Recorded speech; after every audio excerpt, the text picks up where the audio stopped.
మొదటి కొరింథీ 11వ అధ్యాయము 23, 24, 25 వచనాలు. నేను మీకు అప్పగించిన దాన్ని ప్రభువులు పొంది తిని, ప్రభువైన యేసు తాను అప్పగించిన రాత్రి ఒక రొట్టెను ఎత్తుకొని కృతజ్ఞతాస్తుతులను చెల్లించి దానిని విరిచి, ఇది మీ కొరకైన నా శరీరము, నన్ను జ్ఞాపకము చేసుకున్నట్టుకై దీన్ని చేయడని చెప్పాను. ఆ ప్రకారమే భోజనమైన పిమ్మట ఆయన పాత్రను ఎత్తుకొని, పాత్ర నా రక్తం వలన క్రొత్త నిబంధన, మీరు దీనిలోని త్రాగునప్పుడల్లా నన్ను జ్ఞాపకం చేసుకున్నట్టుకై దీనిని చేయడని చెప్పాను. 26వ వచనం కూడా చదువుతాము.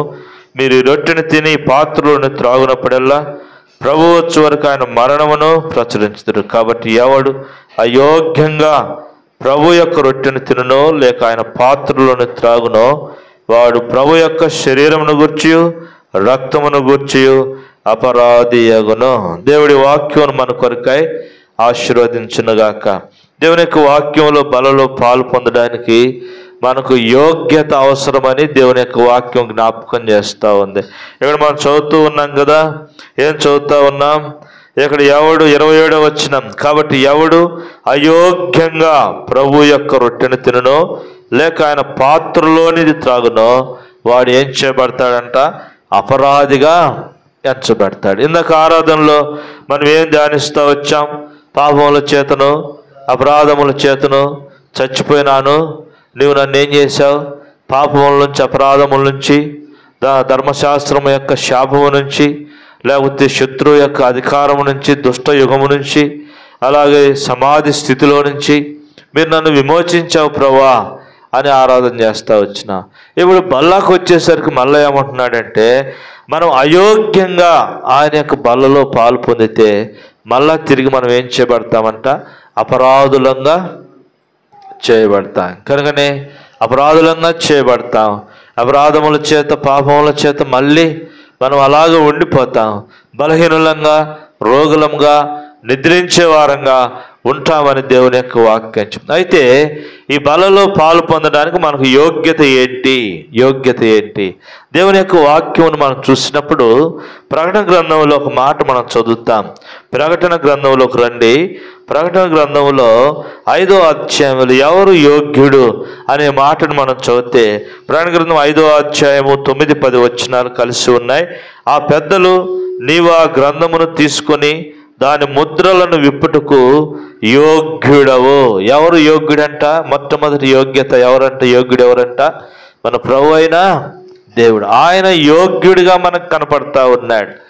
ఆయన ఆ గ్రంథమును విప్పుటకు నీవు యోగ్యుడమైనటువంటి దేవుడు. అందుకే ఆయన అంటాడు, నేను యోగ్యుడను కనుక మీరును యోగ్యులుగా ఉండాలి. యోగ్యత అంటే మంచివారుగా ఉండటం, గుడ్నెస్. ఏమి? మంచివారిగా ఉండటం. నేను పరిశుద్ధుడును కనుక ఏం చెప్పాడు ఆయన? మీరును పరిశుద్ధులై ఉండి, మీరును పరిశుద్ధులై ఉండి. కానీ మన యోగ్యత బైబిల్ యొక్క బలలో పాలు పొందటానికి పరిశుద్ధతగా మనకు కనపడతా ఉంది. పరిశుద్ధతగా మనకు కనపడతా ఉంది. మనం చదువుతూ వస్తే ఆయన యోగ్యుడు, ఆయన వాక్యము కూడా యోగ్యమైనదే. చదువుతామా మాట రండి. మొదటి తిమోతికి రాసిన పత్రిక, అపోస్తలుడైన పౌలు తిమోతికి రాసిన మొదటి పత్రికలో మొదటి అధ్యాయము 15వ వచనం, మొదటి అధ్యాయం 15వ వచనం, పాపులను రక్షించుటకు క్రీస్తు యేసు లోకమునకు వచ్చిన వాక్యము నమ్మదగినదియు పూర్ణాంగీకారమునకు యోగ్యమునై ఉన్నది. ఆయన యోగ్యుడు. రెండోది, ఆయన వాక్యము యోగ్యమైనదిగా కనపడతా ఉంది. ఆయన యొక్క వాక్యము మంచిదిగా మనకు కనపడతా ఉంది. క్రీస్తు యేసు ఈ లోకమునకు వచ్చిన మాట నమ్మదగినదిగాను పూర్ణాంగీకారమునకు యోగ్యమైనదిగా కనపడతా ఉంది. యోగ్యమైనదిగా కనపడతా. మూడవది, ఆయన యోగ్యుడు, ఆయన వాక్యము యోగ్యమైనది. మూడవది జ్ఞాపకం చేసుకుంటే ఆయన కార్యములు కూడా యోగ్యమైనవిగా మనకు కనపడతా ఉంటాయి. యోగ్యమైన కార్యములు. ఉదయకాలం ప్రభు బలలో పాలు పొందడానికి మన యొక్క యోగ్యత ఏంటి, మన యొక్క అర్హత ఏంటిది అనేది మనం ఆలోచన కలిగి ఉండి మనల్ని మనం పరీక్షించుకొని ఆ బలలో పాలు పొందే వారంగా ఉండాలి. యోగ్యత లేకపోతే బలలో పాలు పొందడానికి వీలు లేదు. యోగ్యత ఏంటిది? మన యోగ్యత ఏంటి? మన అర్హత ఏంటిది? మన గొప్పతనం ఏంటిది? ఆ బలలో పాలు పొందాలంటే మనం ఎలాంటి వారు, మనం ఎలాగుంటే ఆ బలలో పాలు పొందుతాం? ఆ బలలో చేయవేయడానికి మనకున్నటువంటి అర్హతలేంటి అనే విషయాన్ని మనము ఈ మధ్యాహ్నం ఆలోచన చేద్దాం. కొన్ని విషయాలు క్లుప్తంగా జ్ఞాపకం చేసుకోవాలి. ఆ వాక్యానుసారంగా మనల్ని మనం సరిచూసుకోవాలి. వాక్యం విని విడిచిపెట్టే వారంగా ఉండకూడదు కదా. మీరు వాక్యమును వినువారు మాత్రమై ఉండి దాని ప్రకారము ప్రవర్తింపని వారు అంటున్నాడు యాకోబు రాసిన పత్రికలో. వాక్యమైతే వింటున్నామంట, కానీ దాని ప్రకారము ప్రవర్తించటం లేదు. అందుకనే మనము యోగ్యతను పోగొట్టుకుంటా ఉన్నాం. మరి నియమం ప్రకారమే ప్రవర్తిస్తేనే యోగ్యుడిగా చేయబడతాడు. ఒక చట్టం ఉంటుంది, చట్టానికి ఒక నియమం ఉంటుంది. ఆ నియమం ప్రకారం ఉంటేనే యోగ్యుడిగా చేయబడతాడు, లేకపోతే అయోగ్యుడుగా చేయబడు. ముద్ర వేస్తాడు, వీడు పనికిరాడు, ఈ పనికి వీడు పనికిరాడు అని. మత్తయి సువార్త 10వ అధ్యాయంలో ఒక గృహాన్ని గురించి రాయబడింది. మత్తయి సువార్త 10వ అధ్యాయం రండి. మత్తయి సువార్త 10వ అధ్యాయం 11వ వచనం మనం జ్ఞాపకం చేయబడితే అక్కడ దేవుడు ఒక గృహాన్ని మనకి జ్ఞాపకం చేస్తూ ఉన్నాడు, చూపిస్తూ ఉన్నాడు.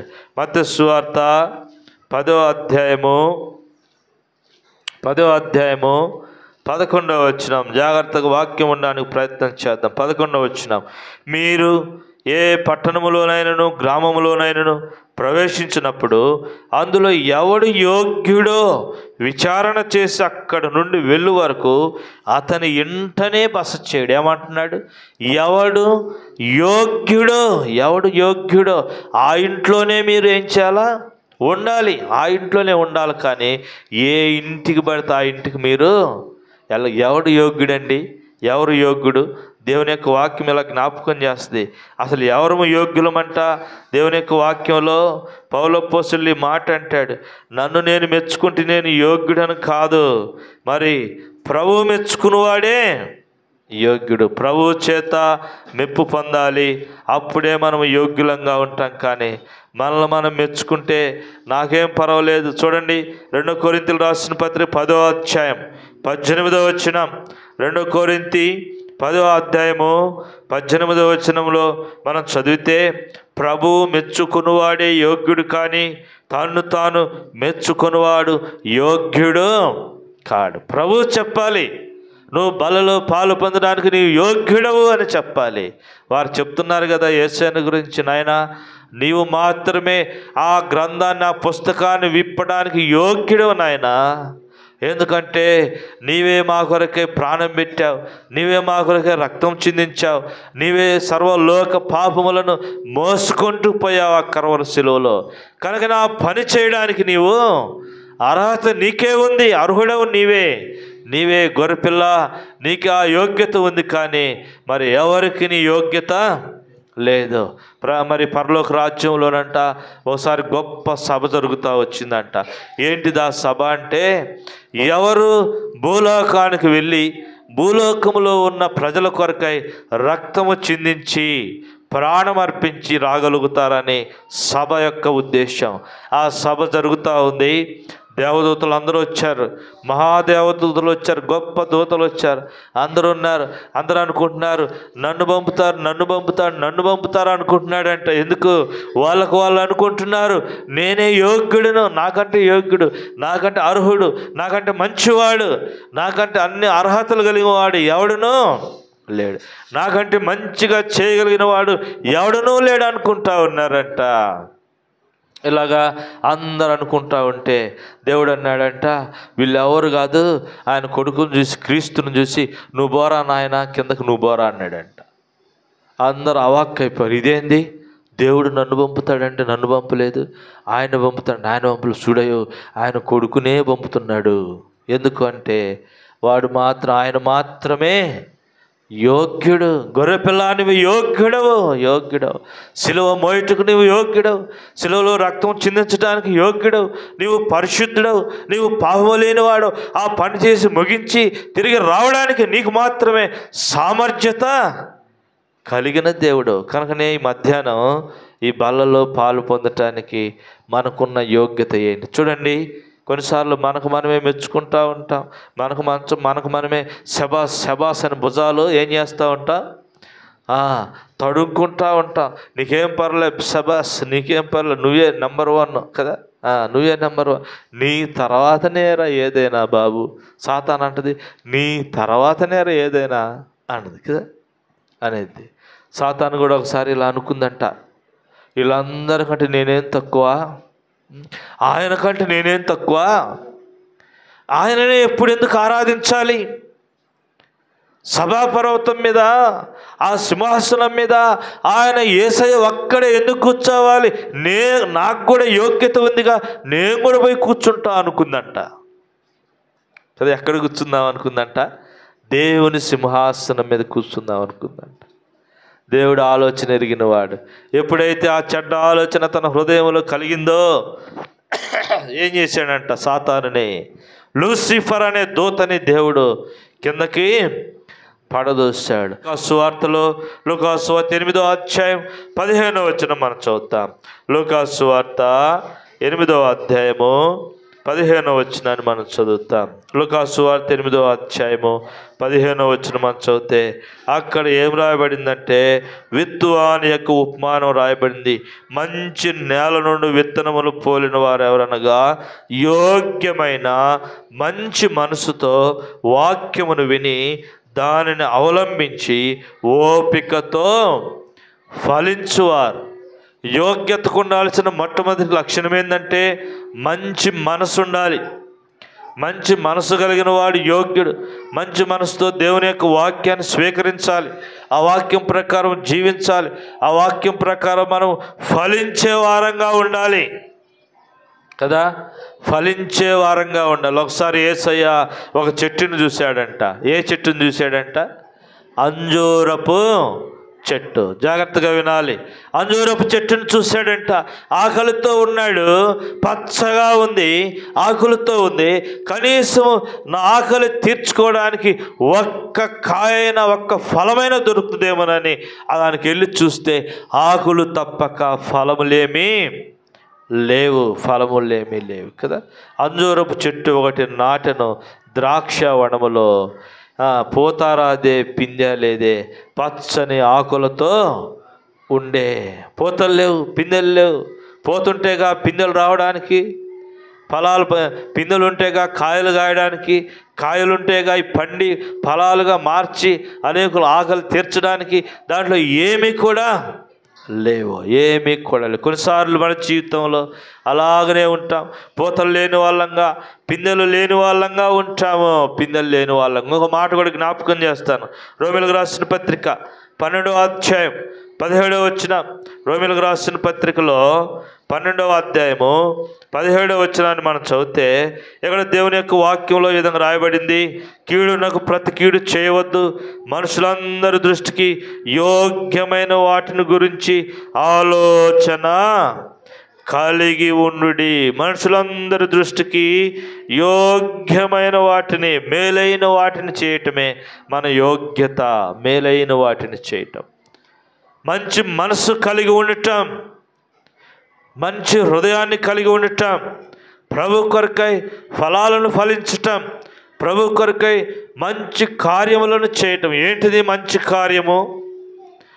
మంచి కార్యములు ఏంటిది చెప్పండి? ఎవరు చేయగలుగుతారు? సత్పురుషులు మాత్రమే చేయగలుగుతారు. మంచివారు మాత్రమే మంచి పనులు చేయగలుగుతూ ఉన్నారు. ఎవరు మంచివాడు? దేవుడు తప్పక మంచివాడు ఎవడును లేడు. ఆయన రక్తముతో కడగబడిన దేవుని బిడ్డలంగా మనము తప్ప మంచివారు లోకములో ఎవడును లేడు అని వాక్యం చెప్తా ఉంది. కానీ ఈ మధ్యాహ్నం పరీక్షించుకుందాం. ప్రభు కొరకే ఫలిస్తున్నామా? ప్రభు కొరకే మంచి మనసు కలిగి ఉన్నామా? ప్రభు కొరకైనటువంటి కార్యములలో మన జీవితమును, పైనున్న వాటిని వెదకండి. మనుషులందరి దృష్టికి యోగ్యమైన వాటిని వెదకండి. చూద్దాం ఇంకో మాట రండి. రోమీయులకు రాసిన పత్రికలోనే ఇంకో మాట జ్ఞాపకం చేయబడదాం. ఇదిగో దేవుని యొక్క వాక్యాలు మనం చదివితే మరి మనుషులందరి దృష్టికి యోగ్యమైన వాటిని చేయండి. కేవలం మన దృష్టికే కాదు కానీ మనుషుల దృష్టికి యోగ్యమైన వాటిని మనం చేయాలని దేవుని యొక్క వాక్యములో మనము చూడగలుగుతా ఉన్నాం. 12వ అధ్యాయం 17వ వచనంలో యోగ్యమైన వాటి యందు మీరు దృష్టి కలిగి ఉండి, మనసు కలిగి ఉండి. దేని మీద మనసు పెడతా ఉన్నాం? అయోగ్యమైన వాటి కొరకై, నాశనం అయిపోయేటువంటి వాటి కొరకై, క్షణకముండి వాటి కొరకై మనం మనసు పెడతాం. కానీ శాశ్వతంగా ఉండే వాటి మీద మన మనసు ఉండనే ఉండదు. మూడవదిగా మనం చదివితే కొరింథీయులకు రాసిన పత్రికలో 1 కొరింథీ 7వ అధ్యాయము 35వ వచనం, 1 కొరింథీ 7వ అధ్యాయము 35వ వచనాలు మనం చదివితే దేవుని యొక్క వాక్యం విధంగా జ్ఞాపకం చేయబడతాం. మీకు ఉరియొడ్డ వలనని కాదు కానీ మీరు యోగ్య ప్రవర్తనులై తొందర ఏమీ లేక ప్రభు సన్నిధానవర్తులై ఉండవలనని ఇది మీకు ప్రయోజనము నిమిత్తమే చెప్పుచూ ఉన్నాను. ఏంటిదంట యోగ్యత? మంచి ప్రవర్తన కలిగి ఉండటం. జీవము కలిగిన దేవుని యొక్క ఆలయములో జనులు ఎలాగ ప్రవర్తించాలో తిమోతి వారికి నేర్పించమంటాడు పౌలు.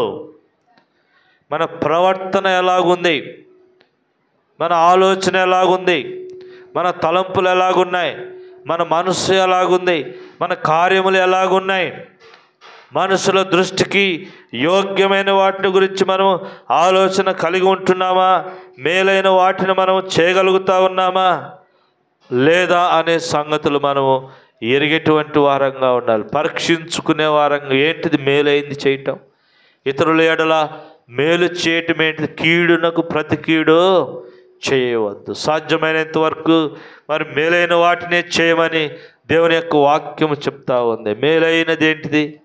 ఉచితంగా చెప్పేది ఒక మాట, అమ్మా మీరు కూడా దేవుని నమ్ముకోండి, దేవుని రాజ్యము సమీపించింది, మీరు కూడా మారు మనసు పొందండి, ఈ లోకము గతించిపోయేటువంటి సమయము ఆసన్నమైంది కదా. ఈ దినాల్లో చూస్తూ ఉంటే లోకస్తులు అంటా ఉన్నారు. ఏమంటారు లోకస్తులు? ఏముంది, యేసు ప్రభువుని నమ్ముకున్నారు, ఏమొచ్చిందమ్మా మీకు అంటారు కదా. చూడండి, సాతాను ఎంత బలమైన మాటలు చెప్తుంది. ఎవరినైనా నమ్ముకోవచ్చు అంట కదా, ఎవరినైనా నమ్ముకోవచ్చు కానీ యేసయ్యను మాత్రము నమ్ముకోండి. చూడండి ఎంత వ్యత్యాసం కదా. ఎవరినైనా పూజ చేయొచ్చంట, యేసయ్యను మాత్రమే పూజ చేయకూడదంట. సాతానికి ఇష్టం ఉండదు. ఎందుకు? ఆయనే నిజమైన దేవుడు, ఆయనే నిత్య జీవాన్ని ఇచ్చేవాడు, ఆయనే మంచి దేవుడు. కనుకనే మంచి చేయడానికి ఎవరికి కూడా మనసు ఉండదు. కానీ ఈ మధ్యాహ్నం మనం పరీక్షించుకునే వారంగా ఉంటాం. కానీ యోగ్యమైనటువంటి ప్రవర్తన, యోగ్యమైన మనస్సు, యోగ్యమైనటువంటి కార్యములు, ప్రభు చేత మెప్పు పొందేటువంటి స్థితి, ప్రభు మెచ్చుకునే అంతస్తు మన జీవితంలో మనం కలిగి ఉంటే ప్రభు బలలో మనం పాలు పొందే వారంగా ఉండాలి. ఈ మధ్యాహ్నం పరీక్షించుకుందాం. ఎవడు అయోగ్యంగా బలలో పాలు పొందితే వాడు శిక్షావిధికి పాత్రుడుగా చేయబడతారు. చదువుతాం, ఇంకొక మాట చదువుకొని బలలో పాలు పొందుతాం. పిలిపిలు రాసిన పత్రికలో 4వ అధ్యాయము, పిలిపిలు రాసిన పత్రిక 4వ అధ్యాయంలో ఒక మాట నేను మీకు జ్ఞాపకం చేయాలని ఆశపడతా ఉన్నాను. పిలిపిలకు రాసిన పత్రిక 4వ అధ్యాయము 8వ వచనం. పిలిపిలకు రాసిన పత్రిక 4వ అధ్యాయము 8వ వచనం మనం చూస్తే, మెట్టుకు సహోదరులారా, ఏ యోగ్యత అయినను మెప్పైనను ఉండిన ఎడల ఏవి సత్యమైనవో, ఏవి మాన్యమైనవో, ఏవి న్యాయమైనవో, ఏవి పవిత్రమైనవో, ఏవి రమ్యమైనవో, ఏవి ఖ్యాతిగలవో వాటి మీదనే ధ్యానం ఉంచుకొనడి కదా. దేని మీద మనసు ఉంచాలంట? పవిత్రమైన వాటి మీద, రమ్యమైన వాటి మీద, ఖ్యాతి కలిగినటువంటి వాటి మీద. ఏ యోగ్యత అయినా మెప్పైన ఉండిన ఎడల ఏవి సత్యమైనవి, యేసయ్య అంటున్నాడు, నేనే మార్గమును సత్యమును జీవమునై ఉంటా ఉన్నాను. ఈ మధ్యాహ్నం మన మనస్సు దేని మీద ఉంది? యోగ్యమైనదిగా ఉందా? యోగ్యమైన జీవితాన్ని జీవిస్తూ ఉన్నావా? అయోగ్యుడిగా ఉంటూ ఏమి అందరు తీసుకుంటున్నారు కదా, నేను కూడా బల తీసుకోవాలని చేతుతున్నావా? లేకపోతే నేను అయోగ్యురాలని ఈ వారం నేను బల్ల తీసుకోకుండా వెళ్ళిపోతానని తీర్మానం చేసుకుంటున్నావా? అది మంచిది కానే కాదు కదా, అది మంచిది కానే కాదు. అయోగ్యులమని మనల్ని మనం అనుకోకూడదు. ప్రభు చెప్తాడు, నువ్వు యోగ్యుడు కాదు. ప్రభువుకు సమయం ఇవ్వాలి. ప్రభా, నేను ఎలాంటి స్థితిలో ఉన్నాను నాయన, నాకు తెలియచేయి అంటే ప్రభు చెప్తాడు. నా యోగ్యత ఏంటో, నా అయోగ్యత ఏంటో, నా బలహీనత ఏంటో, నా లోపమేంటో నాకు ఒకసారి జ్ఞాపకం చేయి. వాటి విషయమై సరిచేయబడాలి. అంతేకాని కొన్నిసార్లు ఏం చేస్తామో తెలుసా? ఈ వారం నేను బలలో పాలు పొందకుండా కొంతమంది వెళ్ళిపోతూ ఉంటారు, బల తీసుకోరు. ఏమి అది అలా తీసుకుపోవడం నష్టం, ఆత్మీయంగా నష్టపోతావు. మళ్ళీ బల తీసుకోవడానికి మళ్ళీ వారం రోజుల పాటు నువ్వు ఏం చేయాలంట? వేచి ఉండాలి.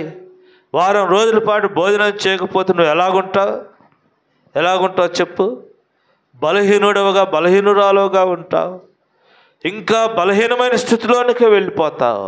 అందుకే దేవుడు అంటాడు, నేను మిక్కిలి అనుకూలమైన సమయం. ప్రభు బల్ల దగ్గరికి వచ్చినప్పుడు, ఏదైనా బలహీనత మనకు కనపడ్డప్పుడు, ఏదైనా పొరపాటు మనకు కనపడ్డప్పుడు, నీ యొక్క ప్రవర్తన దేవుడు అదిగో ఈ వారం నీ ప్రవర్తన సరిగా లేదు, మందిరములో, కుటుంబంలో, లేకపోతే ఇరుగు పొరుగు వారి మధ్యలో నువ్వు సరిగా ఉండలేకపోయావు, ఏ విషయాలను తప్పిపోతా ఉన్నావు, సరిచేసుకోమని ప్రభు అడిగినప్పుడు, ఇదిగో నీ మనసు సరిగా లేదు ఈ విషయాల్లో, దేవుని యొక్క విషయాల్లో, లేకపోతే నీ కుటుంబ విషయాల్లో, సంఘ విషయాల్లో, ఇతరుల ఎడల నువ్వు సరిగా ప్రవర్తించలేకపోయినావు, సరిగా ఆలోచించలేకపోయినావు, సరిగా ఇతరుల ఎడల పనిచేయలేకపోయావు, ఇతరుల గురించి సరైన ఉద్దేశాన్ని నువ్వు కలిగి ఉండలేకపోయినావు.